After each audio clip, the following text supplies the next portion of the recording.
नमस्कार, मैं हूं मधु राणा और आप देख रहे हैं मधुनामा। मधुनामा में आज हमारे साथ हैं श्री अशोक श्रीवास्तव जी।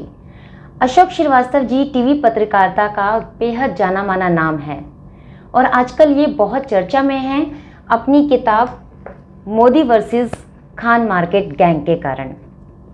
तो आइए इनसे बात करते हैं, जानते हैं क्यों उन्होंने ये किताब लिखी। Ashok ji, Modi versus Khan market gang ही क्यों? मीन्स लुटियंस मीडिया क्यों नहीं, मोदी वर्सेस राष्ट्र विरोधी या ऐसा कुछ और क्यों नहीं, खान मार्केट गैंग ही क्यों? देखिए, पहली बात तो ये है कि मैं मानता हूँ इस देश में राष्ट्र विरोधी हैं, लेकिन मैं कौन होता हूँ किसी को राष्ट्र विरोधी सर्टिफिकेट बांटने वाला। तो मैं राष्ट्र विरोधी तो नहीं कह सकता था। लुटियंस मीडिया, न्यूज़ ट्रेडर, ये तमाम शब्द हैं जो पिछले कई सालों से लगातार चर्चा में हैं। लेकिन लुटियंस मीडिया या न्यूज़ ट्रेडर ये बड़ा सीमित दायरा है। इसमें जो है, अगर आप लुटियंस मीडिया कहेंगे तो उसमें कुछ पत्रकारों की बात आएगी।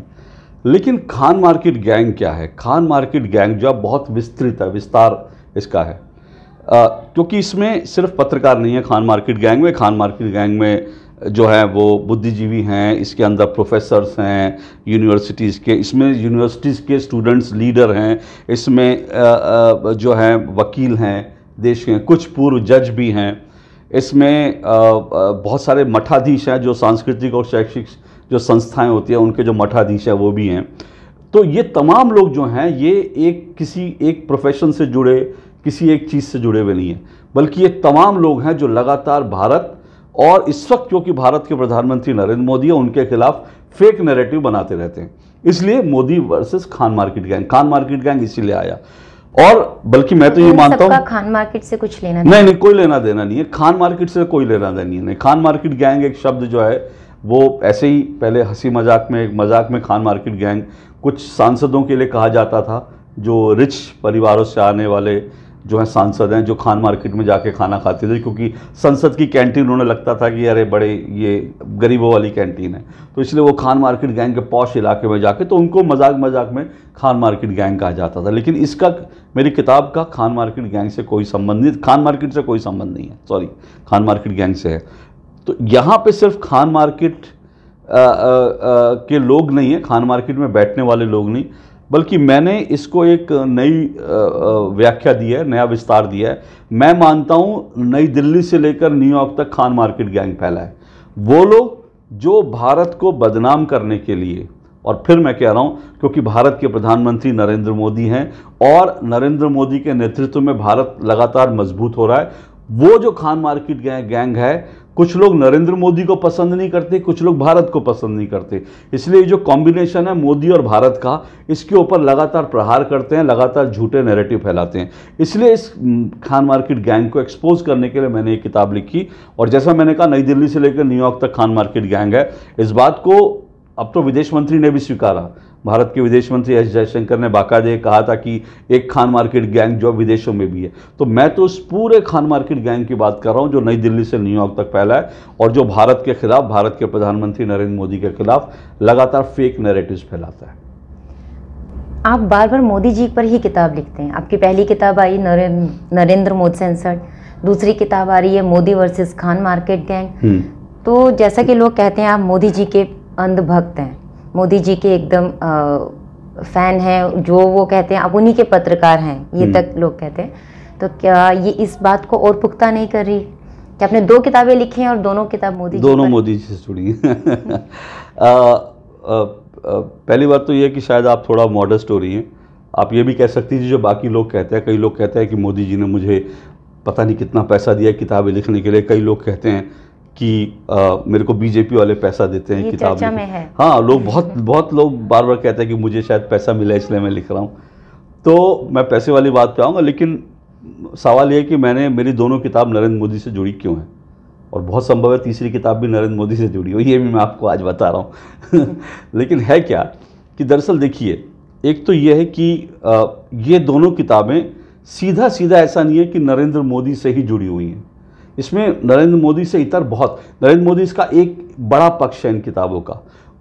कहानी उनके इर्द गिर्द, कहानी नहीं बल्कि जो सच्चाई है वो मोदी के इर्द गिर्द घूमती है, क्योंकि मोदी भारत के प्रधानमंत्री हैं। लेकिन इसका संबंध जो है बेसिकली फेक नैरेटिव से है। दोनों ही किताब जो नरेंद्र मोदी सेंसर्ड है, वो जो 2019 में आई, वो सिर्फ एक फेक नैरेटिव को लेकर थी, जिसमें ये कहा गया कि नरेंद्र मोदी ने सत्ता में आने के बाद 2014 में नरेंद्र मोदी के प्रधानमंत्री बनने के बाद भारत में पत्रकारों को आज़ादी नहीं है और विपक्ष का गला दबाया जा रहा है। आज भी कहा जाता है। हाँ, ये आज भी कहा जाता है। तो उसको मैंने इसी नैरेटिव को ध्वस्त करने के लिए, ये नैरेटिव कितना झूठा है, मैंने इस नैरेटिव को बताने के लिए किताब लिखी। तब उसमें एक नैरेटिव था कि भाई, तो मैंने ये दिखाने के लिए, मैंने ये बताने के लिए कि नरेंद्र मोदी के साथ उनका एक इंटरव्यू था, वो कैसे उसको काटने की, रोकने की कोशिश हुई, कैसे नरेंद्र मोदी को यूपीए सरकार के दौर में दूरदर्शन पर 10 साल तक प्रतिबंधित रखा गया था। ये सारी कहानी बताई, जिससे वो नैरेटिव को मैंने बताया कि नैरेटिव झूठा है। अब ये जो दूसरी किताब है, इसमें एक नहीं, इसमें कई नैरेटिव्स हैं। इसमें सिर्फ एक नैरेटिव नहीं जिसकी आप बात कर रहे हैं, और ऐसा नहीं है कि वो नैरेटिव जो है अभी के नैरेटिव, जैसे आपने कहा कि वो नैरेटिव अभी भी है कि नरेंद्र मोदी के राज में विपक्ष को बोलने नहीं दिया जाता। विपक्ष को नहीं बोलने दिया जा रहा, पत्रकारिता के ऊपर मतलब बहुत ज्यादा बैन्स हैं। कौन से बैन है? तो बहुत बड़े बड़े यूट्यूबर्स हैं, हाँ। पत्रकार हैं, वो बार बार यही उनसे सुनने को मिलता है कि लोकतंत्र खतरे में है, पत्रकारिता खतरे में है, और बहुत बंदिशों में है पत्रकारिता। यही तो मैं कह रहा हूँ, यही फेक नैरेटिव है। अब मैं आपसे ये दर्शकों को भी जानकारी के लिए, चुनाव के बीच और चुनाव के पहले भी देश के एयरपोर्ट पर, दिल्ली के एयरपोर्ट पर विपक्ष जो है नारे लगाता है, मोदी तेरी कब्र खुदेगी। किसान आंदोलन होता है, महिलाएं छाती पीटती हुई कहती हैं मर जा मोदी, मर जा मोदी। ठीक है, छत्तीसगढ़ में अभी चुनाव के बीच में एक कांग्रेस का नेता कहता है हमको ऐसे लोग चाहिए जो नरेंद्र मोदी की मूड़ी तोड़ सकें, यानी उनका सर तोड़ सकें। ठीक है, इससे ज़्यादा आज़ादी चाहिए आपको? कौन सी आज़ादी चाहिए आपको? मतलब मैं ये पूछ रहा हूँ, आपको क्या कहने के लिए आज़ादी चाहिए? मैं सिर्फ ये सवाल जनता पे छोड़ता हूँ। मीडिया को आज़ादी नहीं है। अरे आए दिन जितने यूट्यूबर हैं वो आए दिन नरेंद्र मोदी के खिलाफ वीडियो बनाते हैं, झूठे वीडियो बनाते हैं।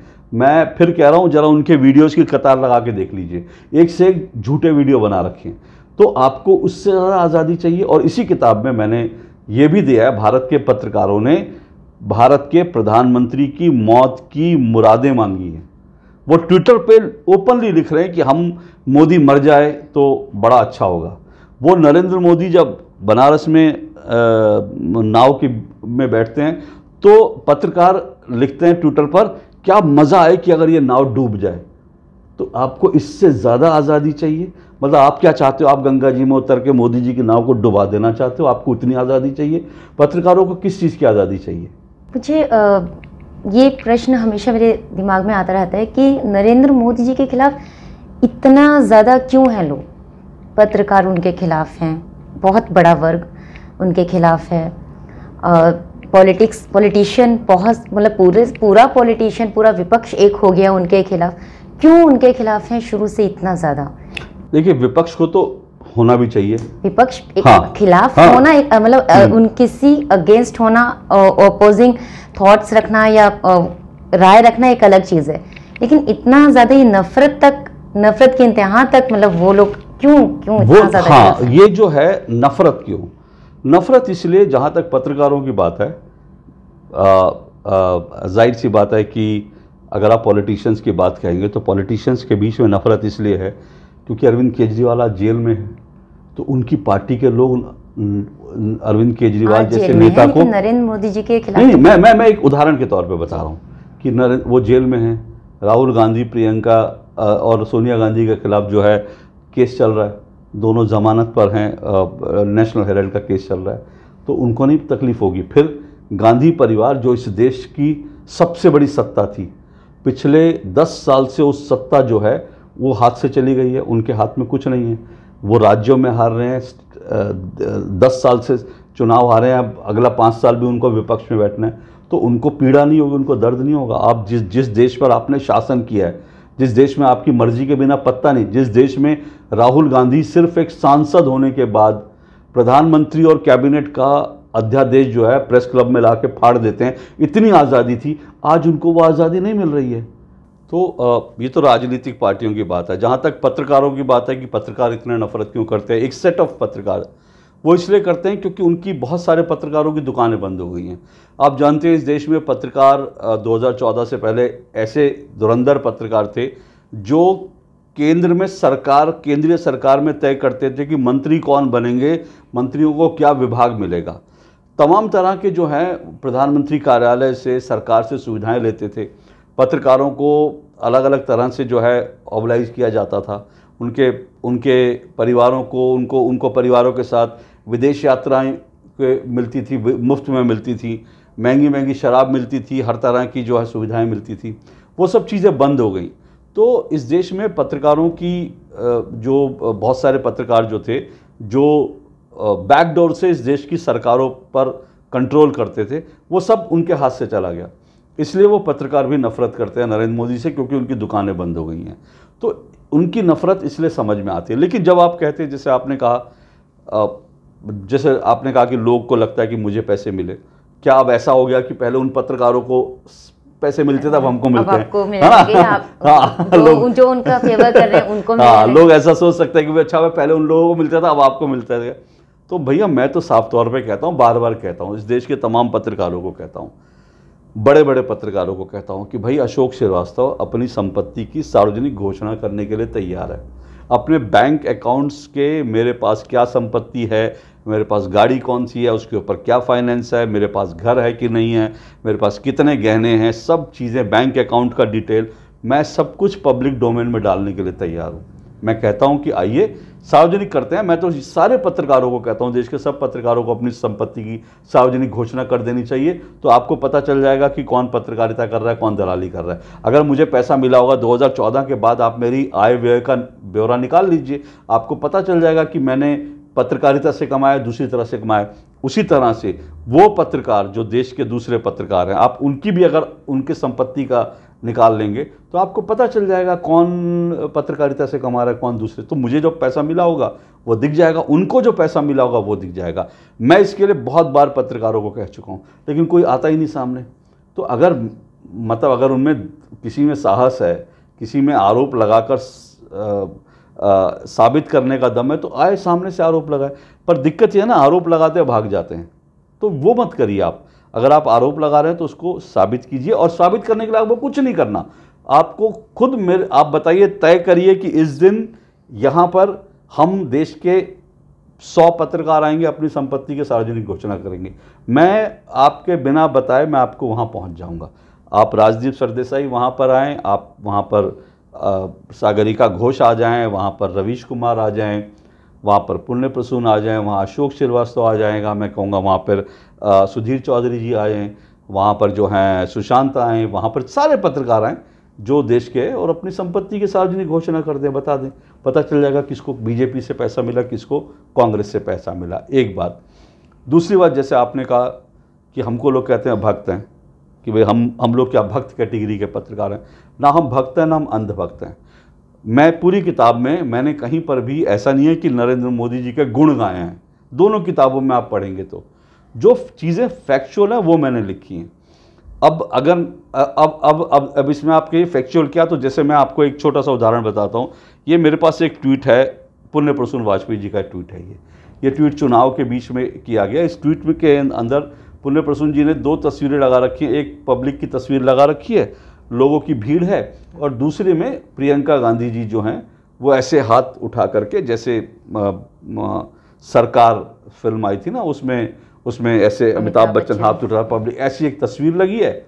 और इसके ऊपर एक शेर लिखा है कि हुकूमत बाजुओं के जोर पर तो कोई भी कर ले, जो सबके दिल पे छा जाए उसे इंसान कहते हैं।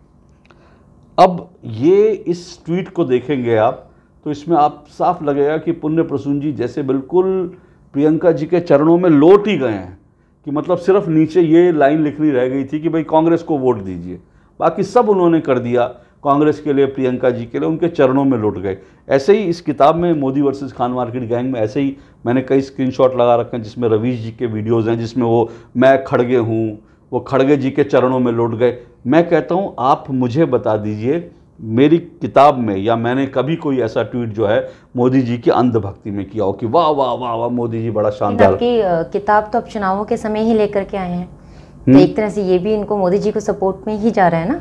ये फिर मैं कह रहा हूँ, ये मोदी जी के सपोर्ट में नहीं है, फेक नैरेटिव के खिलाफ है। ये सपोर्ट किसी का नहीं, ये सच का सपोर्ट करने वाली किताब है।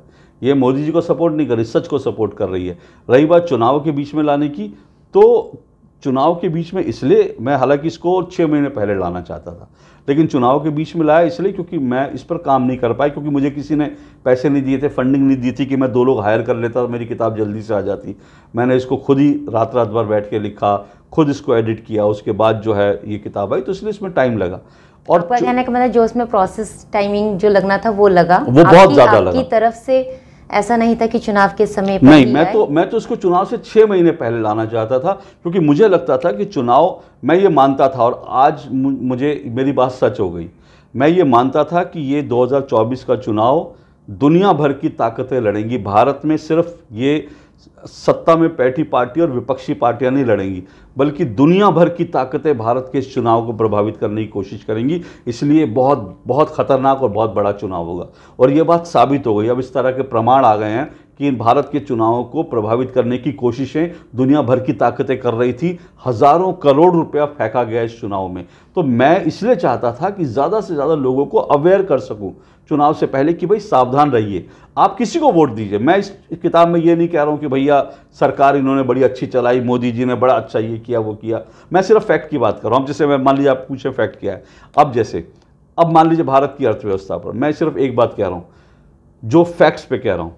क्या राहुल गांधी ने ये नहीं कहा था कि भारत की अर्थव्यवस्था जो है श्रीलंका के रास्ते पर जा रही है? जब श्रीलंका में लोग सड़कों पर निकल गए थे, अव्यवस्था वहाँ थी, क्या राहुल गांधी ने नहीं कहा था कि भारत की अर्थव्यवस्था श्रीलंका के रास्ते पर जा रही है? आज उसको याद नहीं करना चाहिए, क्योंकि आज भारत की अर्थव्यवस्था दुनिया की सबसे तेज़ी से बढ़ती हुई अर्थव्यवस्था है। आज हम चीन को भी पीछे पछाड़ रहे हैं। तो क्या वो बात झूठ साबित नहीं हो गई?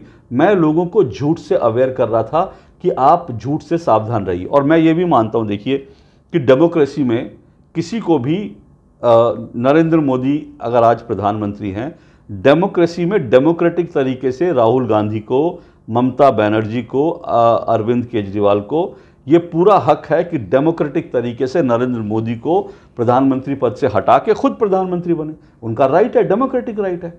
लेकिन झूठ बोल के नहीं, लोगों को झूठी तस्वीर दिखा के, लोगों को झूठ बोलकर नहीं होना चाहिए। आप सच बोलिए। आप नरेंद्र मोदी के खिलाफ ऑल्टरनेट अपने प्रोग्राम लाइए, बताइए कि वो नरेंद्र मोदी से आप कैसे बेहतर हो, बताइए। पब्लिक आपके साथ होगी, आपको सरकार बनाने का मौका देगी, झूठ बोल के नहीं। आप फेक नैरेटिव की बात कर रहे हैं, आप कहने के लोग फेक न्यूज़ पर भरोसा ना करें, लेकिन आम पब्लिक, हम जैसे लोग कैसे पता लगाएं कि आप सही बोल रहे हैं या दूसरे लोग जो हैं वो सही बोल रहे हैं? क्योंकि आप भी कुछ डिटेल्स बताते हैं, कुछ फैक्ट्स बताते हैं, डॉक्यूमेंट्स दिखाते हैं, वो भी दिखाते हैं, तो किसका फैक्ट्स ज़्यादा फैक्ट हैं वो कैसे हमको पता अब जैसे आपने फैक्ट्स की बात की, इस देश में अब इस किताब में एक चैप्टर है फैक्ट चेकर के नाम पर, ठीक है। इस देश में फैक्ट चेकिंग के नाम पर फर्जीवाड़ा हो रहा है।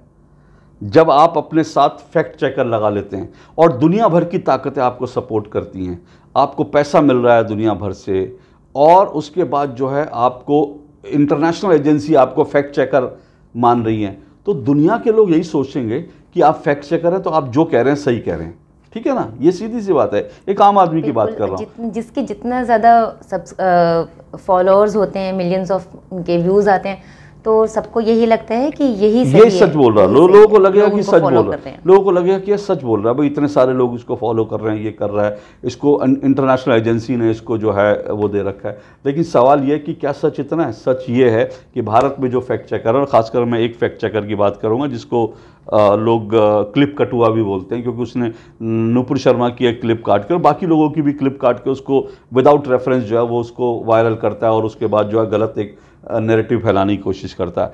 तो अब वो जो क्लिप कटुआ फैक्ट चेकर है, अब उसको दुनिया फैक्ट चेकर के नाम से जानती है। मैं आपको कह रहा हूँ कि उस क्लिप कटुआ फैक्ट चेकर उसने खुद ने 50 से ज़्यादा झूठ बोले हैं। मैं 50 सिर्फ वो कह रहा हूँ जो काउंट किए हैं लोगों ने, और मैंने इस किताब में उस क्लिप कटुआ फैक्ट चेकर के 50 से ज़्यादा जो झूठ हैं मैंने इसमें छापे हैं।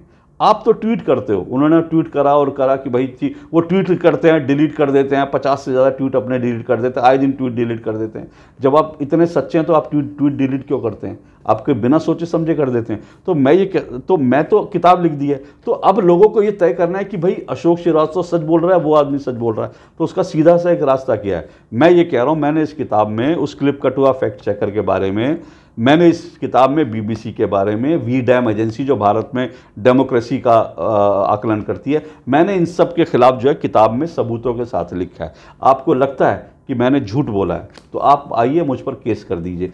ट्वीट के आधार पे तो आप डिलीट कर दोगे, केस नहीं हो जाएगा, लेकिन मैं तो लिख कर दे रहा हूँ ना, मैं तो लिख कर दे रहा हूँ, प्रमाण के साथ दे रहा हूँ। अगर आपको लगता है मैंने झूठ बोला तो किसी में हिम्मत है आए मुझ पर केस कर दे, अगर दूध का दूध पानी का पानी हो जाएगा।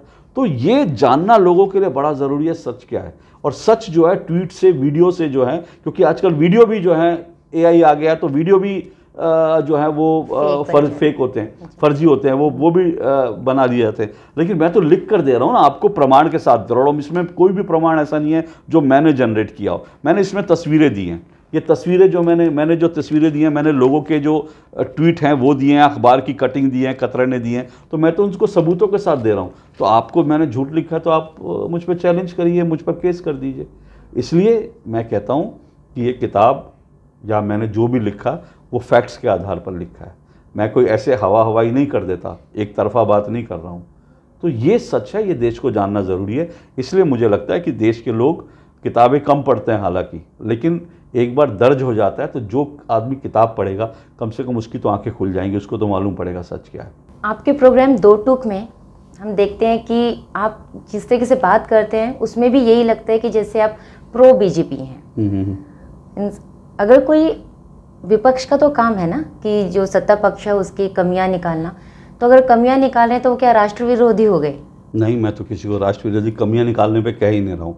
आप अगर भारत माता की जय को आप कहेंगे कि ये धार्मिक नारा है तो मैं कहूँगा फिर आपकी मुझे भारत के प्रेम पर संदेह है। अगर आप कहेंगे भारत तेरे टुकड़े होंगे इंशाल्लाह इंशाल्लाह, तो मैं कहूँगा कि हाँ आपकी राष्ट्रभक्ति में मुझे संदेह है। अगर आप कहेंगे कश्मीर पे भारत का नहीं पाकिस्तान का अधिकार है, कश्मीर तो पाकिस्तान का, तब मैं कहूँगा मुझे आपकी राष्ट्रीयता पर, आपके भारत भक्ति पर संदेह है। लेकिन मैं जनरली किसी को ये नहीं कहता कि आप राष्ट्र विरोधी हैं।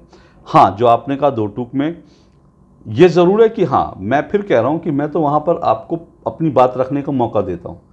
और क्योंकि मैं DD न्यूज़ में, अभी आपने जैसे सवाल किया क्या भारत में विपक्ष तो अभी भी कहता है कि उसको बोलने की आज़ादी नहीं है, अपनी बात रखने की आज़ादी नहीं है। मैं बार बार कहता हूँ कि आप दूरदर्शन का इतिहास उठाकर देखिए। नरेंद्र मोदी के प्रधानमंत्री बनने से पहले दूरदर्शन का तो इतना लंबा इतिहास है ना, दूरदर्शन पर कब विपक्ष को अपनी बात रखने का मौका दिया जाता था? कभी नहीं दिया जाता था। इस किताब में मैंने जिक्र किया है सरदार पटेल का भी, जब सरदार पटेल को शायद 1991 में भारत रत्न मिला था, राजीव गांधी को भी उसी साल भारत रत्न मिला था, तब राजीव गांधी की खबर दूरदर्शन पर चली थी, सरदार पटेल को ब्लैकआउट कर दिया गया था दूरदर्शन पर। क्यों भाई? क्या सरदार पटेल इस देश के नहीं थे? सरदार पटेल की खबर दिखाई नहीं गई? राजीव गांधी, इसीलिए तो लोग कहते थे राजीव दर्शन है दूरदर्शन को, इसीलिए कहते थे। इंदिरा दर्शन इसीलिए कहते थे क्योंकि इंदिरा गांधी की खबर चलती थी। ये सब चीज़ें इस हिंदुस्तान में होती रही हैं। लेकिन मैं ये कह रहा हूँ, ये तो अब पहली बार ऐसा हो रहा है कि विपक्ष को रोज मंच मिल रहा है दूरदर्शन पर आकर अपनी बात रखने का। लेकिन अगर आप मेरे प्रोग्राम में आकर आप झूठ बोलोगे, अगर आप तथ्यहीन बात करोगे, मैं उस पर आपको काउंटर करूंगा। मेरे प्रोग्राम में बहुत सारे लोग आते हैं, चीख चिल्लाहट भी कई बार होती है जो मुझे पसंद नहीं है, मुझे लगता नहीं होनी चाहिए। लेकिन जब कोई विपक्षी भी तर्क के साथ, तथ्यों के साथ अपनी बात रखता है, मैं उसको कभी भी काटता नहीं। यहाँ तक कि तहसीन पूनावाला जो कांग्रेस के एक बड़े सपोर्टर हैं और प्रियंका जी के गांधी परिवार से उनके पारिवारिक संबंध भी हैं, वो मेरे प्रोग्राम में आते हैं और वो कहते हैं कि मुझे जितना बोलने का मौका आपके प्रोग्राम में मिलता है उतना प्राइवेट चैनल पे भी नहीं मिलता, क्योंकि वो बात अपनी शालीनता के साथ, तथ्य और तर्क के साथ रखते हैं। आप तथ्य और तर्क के साथ रखोगे तो फिर मैं कहूँगा बीजेपी वाला उसका जवाब दे, बीजेपी वाला उसको काउंटर करेगा। मैं क्यों काउंटर करूँ? मैं कोई बीजेपी का प्रवक्ता थोड़ी हूँ, तो मैं बीजेपी से सवाल पूछूंगा। लेकिन अगर कांग्रेस का प्रवक्ता बैठ के ये कहे कि अशोक जी आप जो हैं ये दूरदर्शन जो है सरकार का पिट्ठू है, देश में बोलने की आज़ादी नहीं है, तो फिर मुझे उनको याद दिलाना पड़ेगा ना कि भाई आपकी सरकार के समय विपक्ष को दूरदर्शन पे कहाँ मौका मिलता था, आज तो आप आ रहे हो। जब वो अगर मेरी डिबेट में आके कोई ये कहेगा कि भाई जो है जो दूरदर्शन है, दूरदर्शन सरकार का पिट्ठू है, यहाँ विपक्ष की आवाज़ नहीं। तो मैं कहूँगा ना भाई, आप बैठे हो, क्यों बैठे हो आप अपनी विपक्ष की बात करने के लिए? मेरे प्रोग्राम में मैं बार बार बोलता हूँ, जैसे आपने शुरू में पूछा था कि विपक्ष कहता है कि भाई उसको आज़ादी नहीं है। मेरे प्रोग्राम में आकर के कांग्रेस के नेताओं ने दूरदर्शन पर प्रधानमंत्री नरेंद्र मोदी के लिए कहा कि फेंकू हैं, जुमलेबाज हैं। प्रधानमंत्री नरेंद्र मोदी के लिए बोला कि वो तानाशाह हैं, ठीक है ना। अमित शाह के बेटे की संपत्ति को लेकर सवाल उठाए गए। आप अब सोचिए, मैं इसको आपको उल्टा करके ले जाता हूँ। ये आज हो रहा है दूरदर्शन पर। अगर 2014 से पहले दूरदर्शन पर कोई अगर विपक्ष का नेता जाता और वो कहता राहुल गांधी की संपत्ति पे सवाल उठाता, क्या आपको लगता है दूरदर्शन पर वो नेता दोबारा आ सकता था? नहीं आ सकता था। आज तो आप ये आरोप लगा के भी रोज़ आ रहे हो। क्या मनमोहन सिंह की आलोचना हो सकती थी दूरदर्शन पर 2014 से पहले? नहीं होती थी। मैंने दूरदर्शन को इतने साल दिए, मुझे 22 साल दूरदर्शन में हो गए। मैंने देखा है दूरदर्शन को किस तरह से कंट्रोल। आज तो हम खुले हवा में सांस ले रहे हैं। आज तो हम खुली आलोचना जो है विपक्ष को मौका दे रहे हैं। अब अगर विपक्ष के पास ही आलोचना करने के लिए तर्क नहीं हो तो इसमें हम क्या कर सकते हैं? अगर अब विपक्ष के नेता ही आकर के गाली गलौज करना चाहते हैं तो इसमें हम क्या कर सकते हैं? ये उनकी समस्या है। गाली गलौज से मुझे भी याद है, भी हाल ही में रजत शर्मा जी पर भी लगा है इल्ज़ाम। और आपकी एक बात मुझे बहुत अच्छी लगती है, वो ये कि जब भी किसी पत्रकार पर कोई संकट आता है तो आप बहुत खुल करके उनका सपोर्ट करते हैं। तो वो भी, ये क्या वाकया हुआ है और ये जरा सुन। मैं रजत जी को जानता नहीं हूँ, निजी तौर पर मैं उनको नहीं जानता, ना मैंने उनके साथ कभी काम किया है, लेकिन मैं उनको टेलीविज़न पे देखा है। जिस शालीनता से वो शो करते हैं, जिस शालीनता से वो बात करते हैं, और इसके अलावा मैंने उनके साथ जो काम करे हुए बहुत सारे लोग हैं जो हमें फील्ड में मिलते हैं। मेरे साथ आज भी दूरदर्शन में ऐसे कई लोग हैं जो रजत जी के साथ काम करते थे। वो कहते हैं कि रजत शर्मा तो किसी को मतलब डांटना तक नहीं आता उनको, गाली देना। जिन लोगों ने रजत शर्मा के साथ 20-20 साल तक काम किया है उनको वो कहते हैं कि इस आदमी को गाली देना नहीं आता। और रागिनी नाइक ने कितनी आसानी से कह दिया कि मुझे गाली दी। अच्छा, गाली क्या थी? गाली तो थी नहीं। आप उसको देखिए, सुनाई भी दे रहा है, वो बुदबुदा रहे हैं। क्या बहस करूं? वो सुनाई दे रहा है। इसके पहले भी वो कहते हैं मैं आपसे बहस नहीं करना चाहता। तो वो बार बार यही कह रहे हैं, मैं बहस नहीं करना चाहता, मैं बहस नहीं करना चाहता। मैं क्या बहस करूं? अब क्या बहस करूं को आप बहन की गाली बना देते हैं, क्यों? और रागिनी नाइक बैठ के रो रही है टेलीविजन पे। क्या नाटक है ये? रागिनी नाइक तब तो नहीं रोई थी जब स्वाति मालीवाल की पिटाई हुई थी। रागिनी नाइक तब तो नहीं रोई थी जब उन्हीं के साथी कांग्रेस की प्रवक्ता राधिका खेड़ा के साथ बदतमीजी हुई थी कांग्रेस मुख्यालय के अंदर। राधिका खेड़ा तब तो नहीं रोई थी। राधिका खेड़ा को अब रोना आ रहा है कि मुझे गाली दे दी। कंगना रनावत को किसी ने मार दिया एयरपोर्ट पर, तब आपको रोना, तब तो आप ताली बजा रहे थे, खुश हो रहे थे, डांस कर रहे थे। इसलिए मैं कह रहा हूं कि ये हिपोक्रेट लोग हैं और इनकी हिपोक्रेसी को और इनके झूठ को एक्सपोज करने की ज़रूरत है। फिर मैं कहता हूं, बार बार कहता हूं, देश में डेमोक्रेटिक तरीके से किसी को भी डेमोक्रेसी के तरीके से नरेंद्र मोदी की आलोचना करने का, नरेंद्र मोदी को सरकार से हटाने का पूरा अधिकार है, लेकिन झूठ बोल के नहीं, लोगों को बरगला के नहीं। तो ये पूरा 2024 का पूरा चुनाव झूठ पे लड़ा गया है और इसी झूठ को मैं एक्सपोज करने की कोशिश कर रहा हूँ। जो अभी राजनीति का जो माहौल है, इस तरीके से फेक नैरेटिव्स हो गए, झूठे इल्ज़ाम लगाना, पत्रकारों पर ही झूठे इल्ज़ाम लगा देना, बहुत ही ज़्यादा टॉक्सिक माहौल है। क्या आप बहुत टाइम से पॉलिटिकल जर्नलिज्म करते हैं, तो क्या ये माहौल पहले भी था या नहीं था, या ये बड़ा है? क्या हुआ? इस तरह का माहौल नहीं था। पहले बीजेपी की खूब आलोचना करते थे पत्रकार। मैं खुद भी बीजेपी मुख्यालय में जब रिपोर्टर था, जाता था, सब तरह के सवाल पूछता था। तो ऐसा नहीं है कि पहले खूब बीजेपी की आलोचना होती थी, किसी पत्रकार के साथ गाली गलौज नहीं होती थी। अब अलग तरह का माहौल हो गया। किसी ने कह दिया गोदी मीडिया। ये जिस व्यक्ति ने गोदी मीडिया शब्द का इजाद किया है, वो व्यक्ति इतना नफरत से भरा व्यक्ति होगा। मैं इसलिए कह रहा हूँ क्योंकि आज की तारीख में पत्रकारों को गोदी मीडिया कहकर कई जगह लिंच करने की कोशिश हो रही है। ये चुनाव में हुआ, कई जगह पत्रकारों के पीछे भागे गोदी मीडिया, कई महिला पत्रकारों के साथ बदतमीजी हुई, गोदी मीडिया। ये जो आपने नफरत का माहौल बना दिया है पत्रकारों के खिलाफ कि जी अगर कांग्रेस की बात नहीं करेगा तो वो गोदी मीडिया, ये जो माहौल बना दिया बहुत ख़तरनाक है। हालांकि हम मुझे लगता है मुझे फ़र्क नहीं पड़ता, लेकिन मैं तो स्टूडियो में रहता हूँ, जो फील्ड में रिपोर्टिंग करते हैं उनके लिए क्या माहौल बना दिया वो बात है। क्योंकि मेरे को कोई गोदी मीडिया बोलता है तो मैं तो कहता हूँ कि भाई सच क्या है आपके सामने है। गोदी मीडिया कौन असली गोदी मीडिया है, मैं बार बार कहता हूँ कि ये सच देखना चाहिए। इस किताब में असली गोदी मीडिया का मैंने प्रमाणों के साथ बताया असली गोदी मीडिया कौन सा। बार बार कहता हूँ कि एनडीटीवी हिंदुस्तान का पहला गोदी मीडिया चैनल था। आज भी मैं कहता हूँ वो गोदी मीडिया चैनल था, क्योंकि वो कांग्रेस की गोद में पैदा हुआ, गोद में पला बड़ा, कांग्रेस के संसाधनों से, देश के संसाधनों पर चैनल खड़ा हुआ, वो गोदी मीडिया था। बाकी कोई गोदी मीडिया तो आप ये जो कहते हैं, तो मुझे लगता है ये इस तरह का ये पत्रकारों के खिलाफ जो है नफरत का माहौल बनाना, इस तरह की चीज़ें करना, ये कांग्रेस अपनी खींच निकाल रही है। आप क्या हो रहा है कि आप नरेंद्र मोदी का मुकाबला नहीं कर पा रहे, ठीक है, गुस्सा आप पत्रकारों पर निकाल रहे हो। अरे आप नरेंद्र मोदी से लड़ो, बीजेपी से लड़ो, ताकत है जितनी ताकत है वहाँ।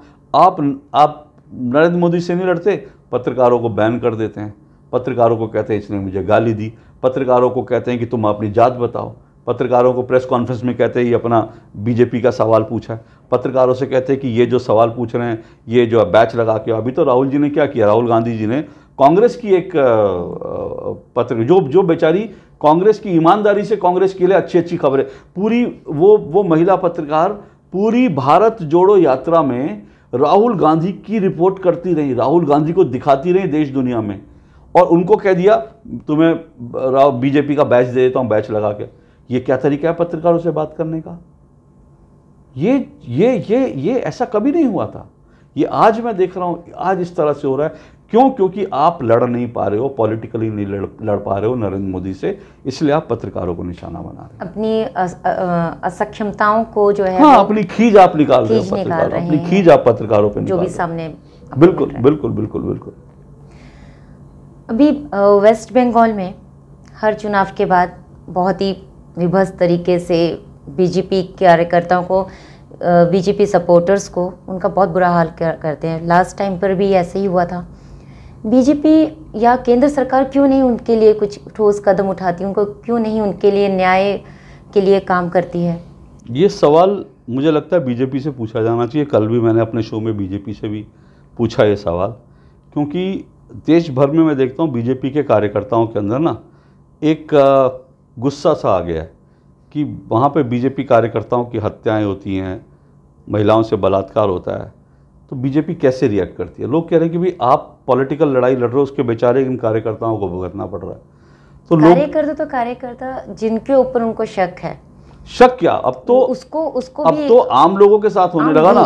एक पूरी की पूरी सोसाइटी में जहां लोगों ने ममता बनर्जी को वोट नहीं दिया, वहां पे गुंडे पहुंच जाते हैं धमकी देने के लिए, उस सोसाइटी के आगे कूड़ा फेंक दिया जाता है। तो अब तो वोटर्स आम आदमी के लिए बड़ा मुश्किल हो गया वहां पर। फिर अब दिलचस्प बात क्या है? दिलचस्प बात यह है कि जो आदमी पूरे चुनाव के अंदर, एक जर्मनी से आया यूट्यूबर, पूरे चुनाव के अंदर तानाशाही करता रहा, उसने बंगाल के ऊपर एक वीडियो बनाई। बंगाल में जो हो रहा है, असली तानाशाही ये होती है कि आप मेरे को वोट नहीं दोगे तो मैं आपके घर के आगे कूड़ा फेंक दूंगी, मैं आपकी सोसाइटी में गुंडे भेज दूंगी, मैं आपके कार्यकर्ताओं की हत्या करवा दूंगी, मैं आपके कार्यकर्ताओं की दुकानें तोड़।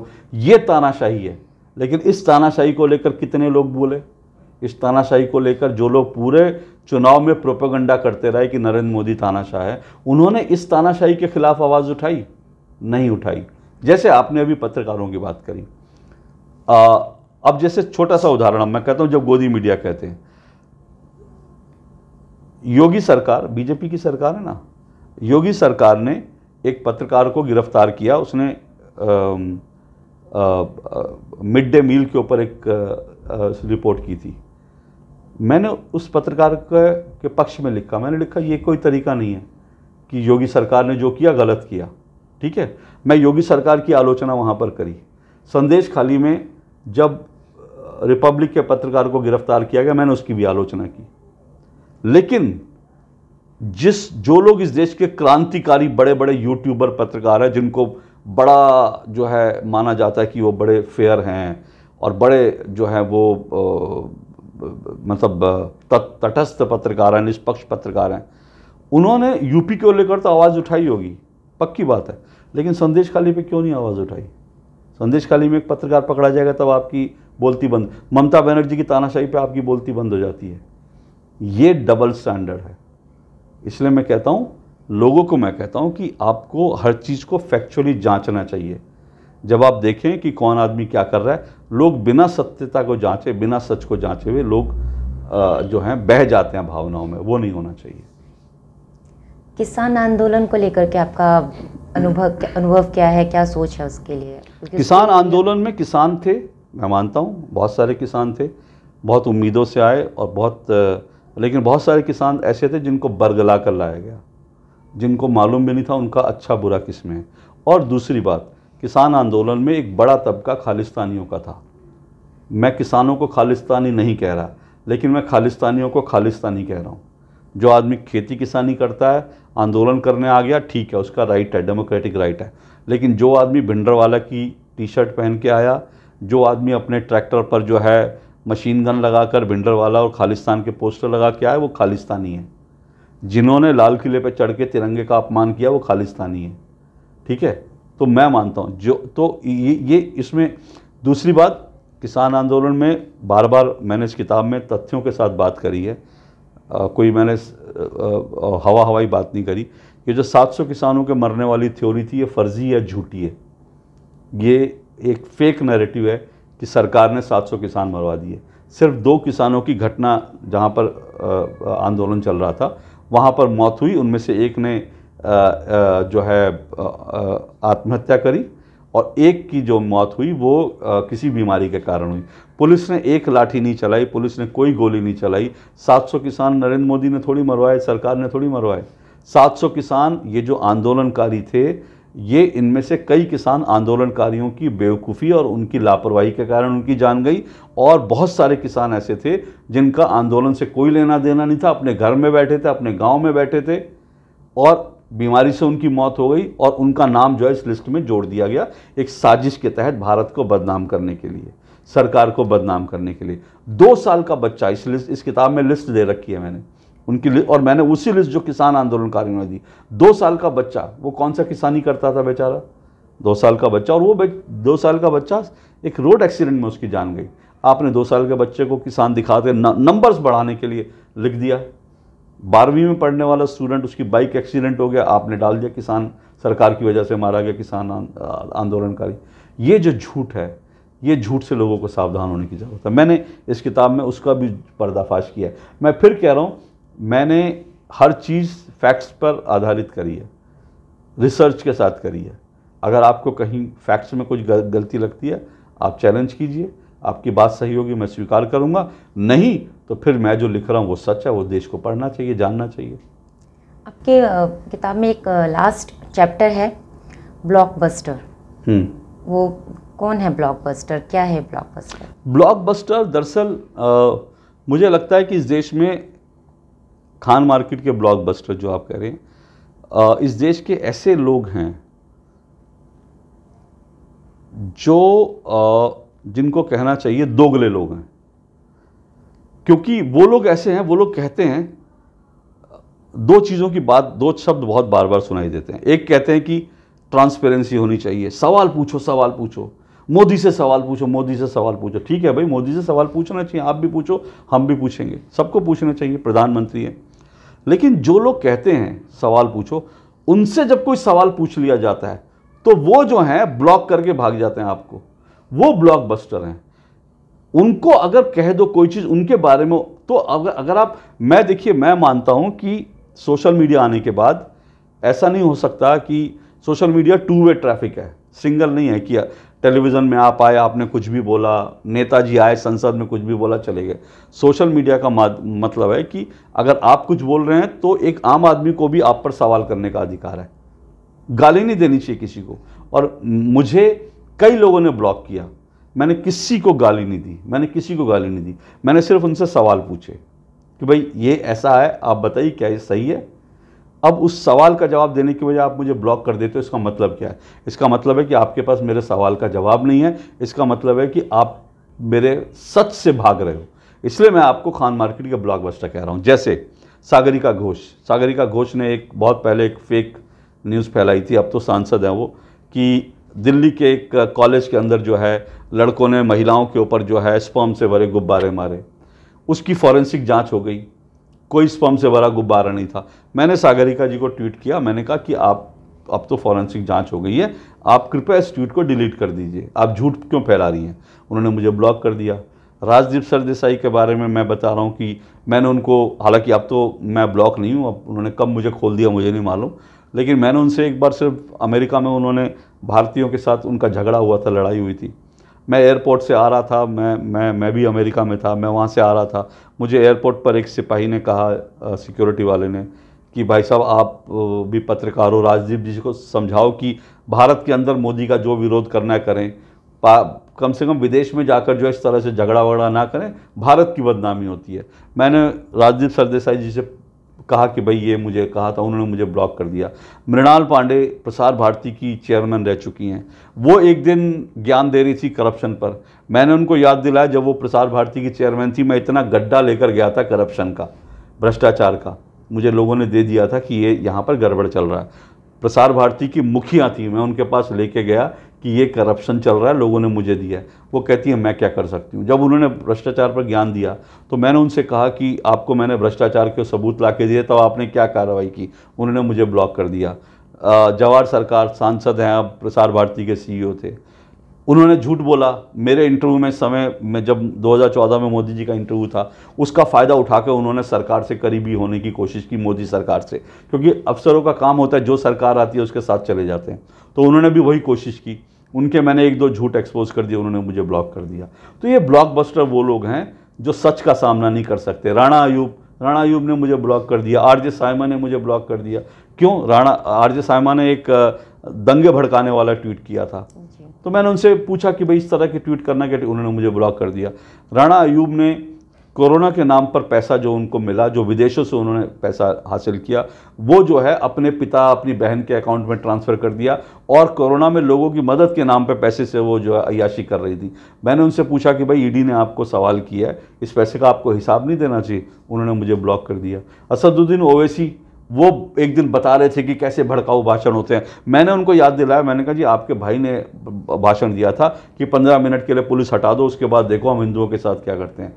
अब वो उन्होंने ब्लॉक कर दिया मुझे, तो भाई मैं इसमें क्या बोलूँ तो इसलिए वो हो गए ब्लॉकबस्टर। हाँ, इसलिए मैंने उनको ब्लॉकबस्टर नाम दिया कि ये खान मार्केट के ब्लॉकबस्टर हैं, जो सवाल पूछने पर, ट्रांसपेरेंसी की बात करने पर आपको ब्लॉक करके भाग जाते हैं। ये ब्लॉकबस्टर से मुझे लगा था शायद आप बॉलीवुड से रिलेटेड कुछ। नहीं, बॉलीवुड में भी खान मार्केट है, बॉलीवुड में भी खान मार्केट गैंग है। क्योंकि किताब थोड़ी मतलब पेज में ज़्यादा नहीं बढ़ाना चाह रहा था, तो इसलिए मैंने वो उस पर नहीं लिखा। लेकिन भविष्य में अगर इसका अगला संस्करण जब भी आएगा, तो उसमें शायद जो है बॉलीवुड के, क्योंकि बॉलीवुड ने इस देश में बहुत ख़राब नैरेटिव बनाए हैं, और कि इस तरह के झूठ बोल के बनाए हैं। तो बॉलीवुड में भी खान मार्केट गैंग है। अभी देखिए ना, रफ़ा पर जो हुआ, रफ़ा पर करीब 75 बॉलीवुड के लोगों ने ऑल आइज ऑन रफ़ा को लेकर ट्वीट किया। लेकिन जब रियासी पर लोगों ने कहा कि भाई लिख दो, रियासी में भी भारत के लोग मारे गए हैं, 2 साल के बच्चे को मार दिया आतंकियों ने, उसके ऊपर सिर्फ 6 बॉलीवुड के लोग आए लिखने के लिए। तो ये खान मार्केट गैंग है जिसको दूर रफ़ा दिख जाता है, लेकिन अपने देश में जो है आतंकवाद के खिलाफ बोल नहीं पाते। कुछ मूवीज को लेकर के भी इन लोगों का अपना ही चलता है। बिल्कुल है। आप पाकिस्तान को लेकर जिस तरह से प्रमोट करते हो, पाकिस्तान क्या है? एक टेररिस्ट देश है। पाकिस्तान के लोग अच्छे होंगे, मैं नहीं कहता कि वहाँ अच्छे लोग हो सकते हैं, ऐसा नहीं कि वहाँ अच्छे लोग नहीं, लेकिन वो उन अच्छे लोगों की बेचारे वहाँ सुनवाई नहीं है। As a country Pakistan terrorist nation है। आप दिखाते हो कि पाकिस्तान बड़ा प्यारा देश है, लोग बड़े प्यार से बात करने वाले, मतलब जितनी फिल्मों में देख लो अननेसेसरी पाकिस्तान को ग्लोरीफाई करते हैं। क्यों करते हैं? पाकिस्तान को ग्लोरीफाई करके आपको क्या मिल रहा है? आप पाकिस्तान के टेररिज्म पर भी दिखाओ ना, असलियत भी तो दिखाओ। ये दिक्कत है। वहाँ के माइनॉरिटीज से मैंने जो भी इंडिया आ चुके हैं, माइग्रेट हो चुके हैं, उनसे इंटरव्यू किया था। तो उनका कहना था कि जब वहाँ पर हम किसी होटल में जाते हैं, किसी ढाबा होटल कहीं पर भी गए खाने के लिए, तो जो हिंदू माइनॉरिटी है उनके लिए अलग से बर्तन रखे होते हैं जिस पर चिड़िया ने बीट किया है, इस तरीके से अलग कहीं कोने में पड़े होते हैं। वहाँ से वो खुद बर्तन उठा के लाते हैं, धोते हैं, फिर खाना लेते हैं उसमें। तो वो वहाँ पर हिंदुओं ईसाइयों का यही हाल है। अब उन इस हिंदू ईसाइयों के लिए जिनको वहाँ पर जो है जीने का अधिकार नहीं है, जिनके ह्यूमन राइट्स का उल्लंघन कर लिया गया, उनके लिए नागरिकता संशोधन कानून आया, सीए आया। क्या किया मीडिया ने, खान मार्केट गैंग ने क्या किया?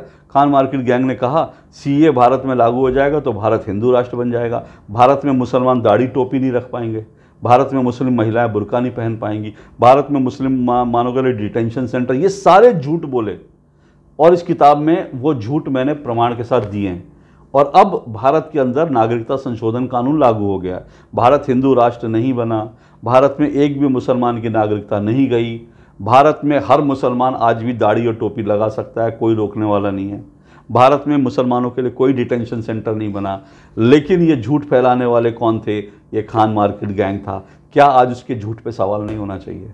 नरेंद्र मोदी जी के साथ आपने बहुत सारे इंटरव्यूज़ किए हैं, आप उनके साथ विदेश जाते रहे हैं, अलग अलग जगह आते जाते रहे हैं, तो आपका व्यक्तिगत अनुभव क्या है उनके साथ में? मतलब उनको हम as prime minister, as leader तो हम देख रहे हैं, लेकिन एज पर्सन कैसे हैं वो? देखिए, जहाँ तक मेरा उनसे संबंध की बात है या उनको इंटरव्यू करना उनसे लीजिए, उनकी सबसे बड़ी खासियत पता है क्या है? वो कोई भी बात भूलते नहीं हैं। और वो एक बार जब किसी के संपर्क में आ जाते हैं तो वो उसके बारे में काफ़ी जानकारी रखते हैं। एक चीज़ है, जब मैं 2014 में उनसे मिला था, 10 साल बाद मिला था, तब भी उनको मेरा नाम याद था। उन्होंने आते ही बोला कैसे हो अशोक। और ये सिर्फ ऐसा नहीं है मेरे को, वो उनकी याददाश्त गज़ब की है। दिल्ली में जब पत्रकारों से दिवाली पर नरेंद्र मोदी एक पत्रकार मिलन रखते हैं, उसमें करीब मेरे ख्याल से 200-300 पत्रकारों को बुलाया जाता है। उन 200-300 पत्रकारों में से नरेंद्र मोदी कम से कम 150 पत्रकारों को बाय नेम जानते हैं, उनका नाम लेकर बोलते हैं। जब मिलते हैं वो सबसे पूछेंगे कैसे हो मुकेश, कैसे हो अमिताभ, अच्छा तुम्हारा बेटा कैसा है। वो उनको कभी अगर उनके बारे में उनको पता हो उनका बेटे के बारे में, तुम्हारा बेटा कैसे, आप तो बड़ा हो गया हो। मतलब आप सोचो क्या गजब की। मेरे से जब कभी बात होती है हमेशा पूछते हैं तुम्हारे पिताजी कैसे हैं, ठीक है। अब ये इतना जो है, इतना जो आत्मीय संबंध है, इतना जो लोगों को करना, सिर्फ और ये नहीं बल्कि मैं ऐसे पत्रकारों को जानता हूँ जिनकी तबीयत खराब हुई। अभी बीच में एक चुनाव के दौरान एक महिला पत्रकार जो है उनकी तबीयत खराब हुई, नरेंद्र मोदी ने ट्वीट करके उनकी तबीयत पूछी कि तुम्हारी तबीयत बताओ।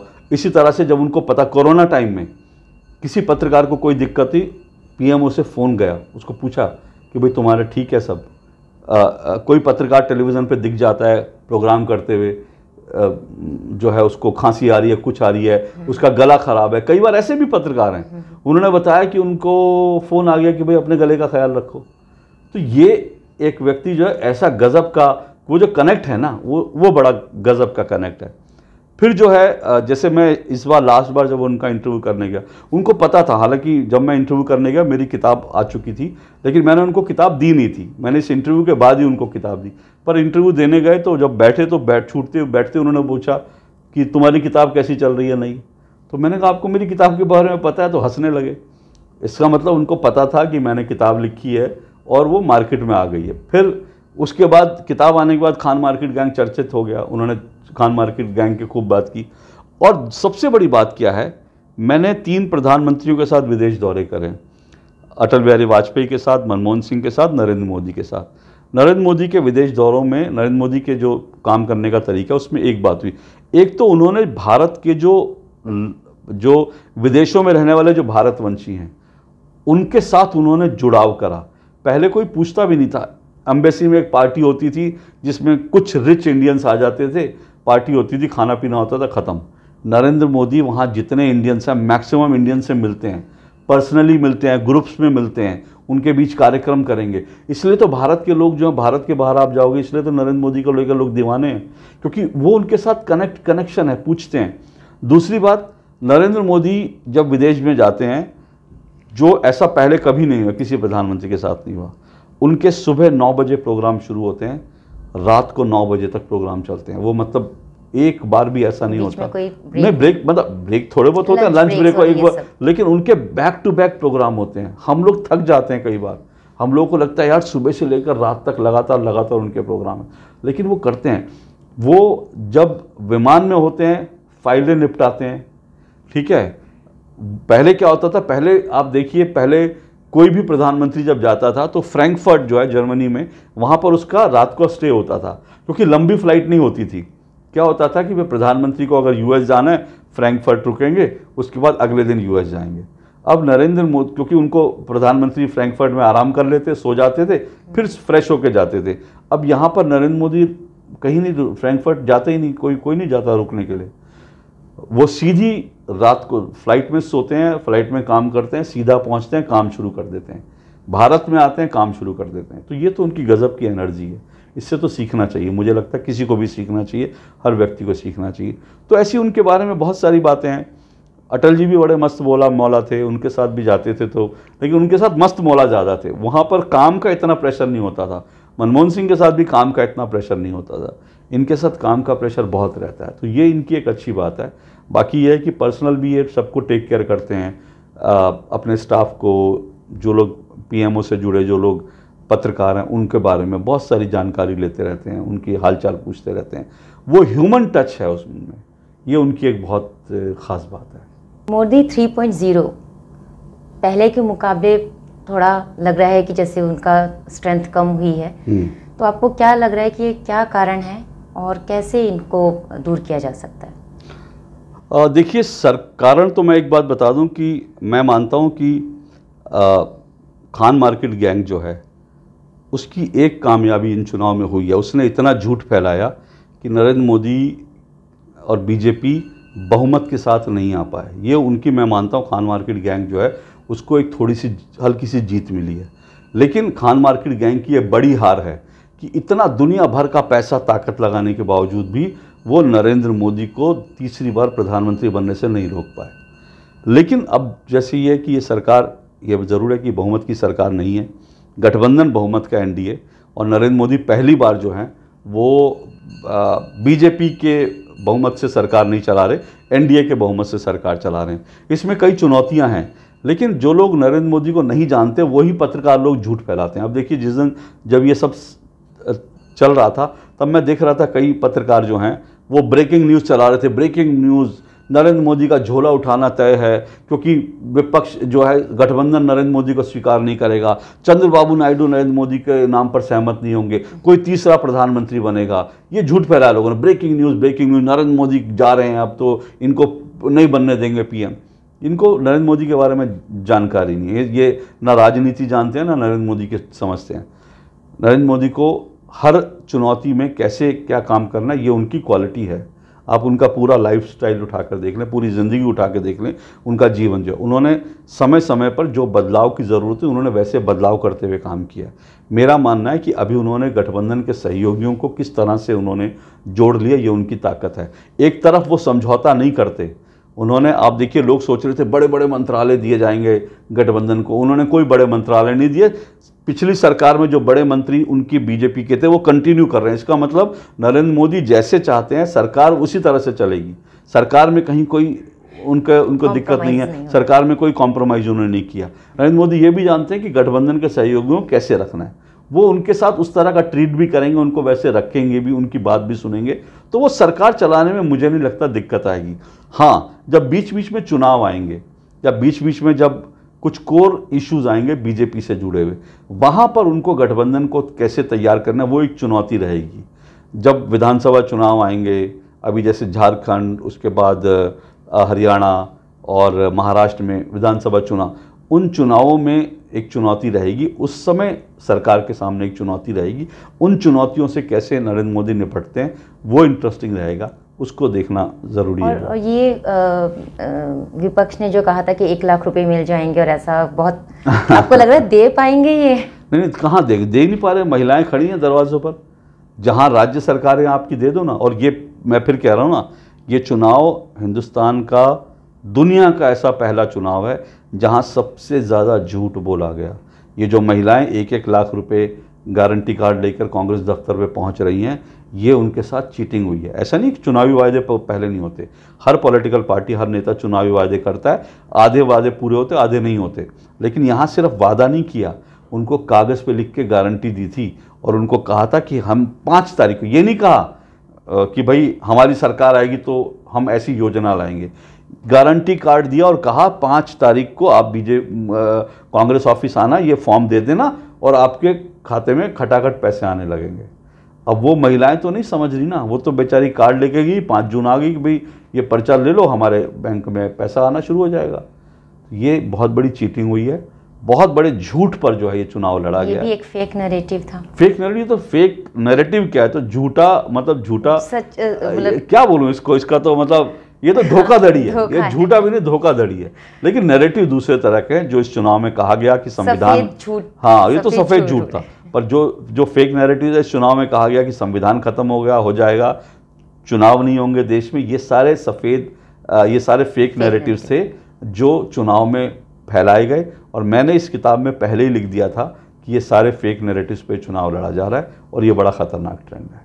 अभी हाल ही में आप गुवाहाटी गए थे और वहाँ पर आपने कहा कि अब समय ये नहीं है पत्रकारों का कि वो अपने स्टूडियो में बैठ करके पत्रकारिता करें, और इसकी शुरुआत मैं कर रहा हूँ कि अब मैं बाहर निकलूँगा और जो भी ये सब फेक नैरेटिव्स फैलाए जा रहे, राष्ट्र विरोधी जो ताकतें हैं, उनके खिलाफ जो भी मैं सही कर सकता हूँ, बता सकता हूँ, अवेयर कर सकता हूँ, वो करूँगा। तो ये क्या है, इसके बारे में थोड़ा और हमें समझाइए। देखिए, मैं बाकी पत्रकारों की तो जिम्मेदारी नहीं लेता, वो तो उनको तय करना है और पत्रकारों का काम मैं नहीं कहता कि लेकिन मुझे लगता है कि हम लोग जो टेलीविज़न चैनलों में बैठकर या किताबें लिखकर, लेख लिखकर हम लोग जो कर रहे हैं, वो अब अपर्याप्त है, पूरा नहीं है।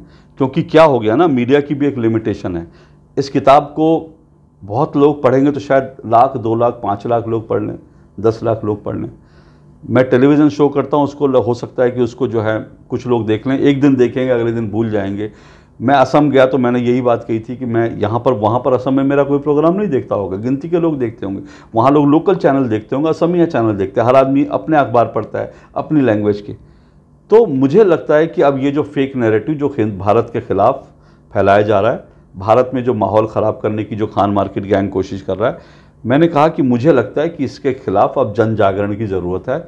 और इसके लिए मैंने तय किया है कि मैं देश में जहाँ जहाँ संभव होगा, खासकर यूनिवर्सिटीज़ में, कॉलेजेस में, यंगस्टर के बीच में जाऊँगा, उनको इस फेक नैरेटिव के प्रति उनको जागरूक करूँगा। इसकी शुरुआत मैं करूँगा और ये मैं करने जा रहा हूँ। मैंने सोचा है कि इस किताब को लेकर ही नहीं, बल्कि इस किताब का जो पक्ष है, फेक नैरेटिव्स है, लोगों को ज़्यादा जागरूक करने की ज़रूरत है।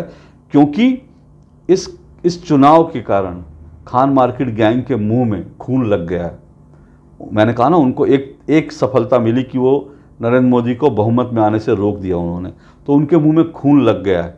उनको लग गया है कि वो कामयाब हो गए हैं, अब वो भारत की तकदीर और तस्वीर बदल सकते हैं, वो भारत को जैसे चाहे चला सकते हैं, वो भारत में झूठ फैला करके भारत में अराजकता फैला सकते हैं, भारत में अपनी मनमाफिक सरकार बना सकते हैं।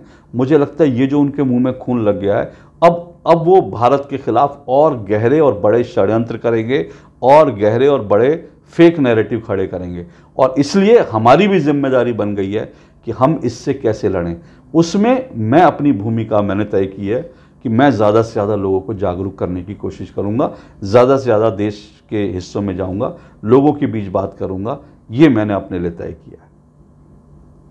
अशोक जी, आप मधुनामा में आए और आपने बहुत सारी बातें, जो डाउट्स थे वो क्लियर किए। बुक से रिलेटेड आपने बहुत सारी बातें हमें बताई, ऐसी भी बातें बताई जो पर्दे के पीछे थी और हमें अभी तक नहीं पता थी। तो उस सब के लिए धन्यवाद।